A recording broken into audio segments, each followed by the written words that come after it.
বেশ অনেক দিন যাবৎ আমার হেয়ার ফলের অনেক প্রবলেম হচ্ছে।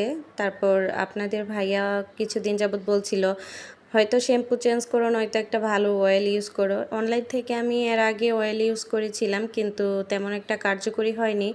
তো আপনাদের ভাইয়া আজকে ইউনিমার্টে গিয়েছিল, সেখান থেকে আমাকে বলল যে আমি একটা ভালো মানের শ্যাম্পু নিয়ে আসি।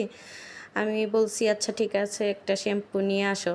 তো ও বলল যে এই শ্যাম্পুটার পিকচার আমাকে দিয়েছিল।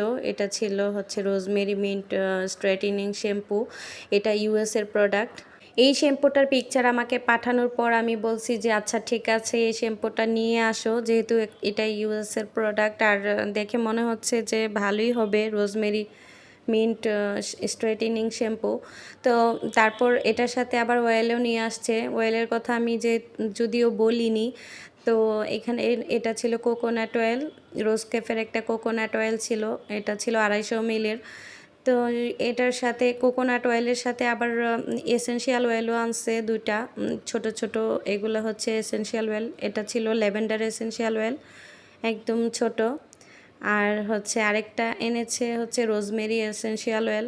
দুইটা এসেনশিয়াল অয়েল নিয়ে আসছে। এগুলোর সাথে এগুলো নাকি তেলের সাথে মিক্স করে দিতে হবে। এটা আপনাদের সাথে আমি শেয়ার করার একটাই উদ্দেশ্য যে আমার মতো অনেকেরই হয়তো হেয়ার ফল হচ্ছে। যদি আমি ব্যবহার করে ভালো ফলাফল পাই তাহলে আপনাদেরকেও আমি রিভিউটা শেয়ার করব। আসলে হেয়ার ফলের প্রবলেমটা শুধু আমার একার না, প্রায় অনেক আপুদেরই এই প্রবলেমটা হচ্ছে। এখন দেখা যাক ব্যবহার করে।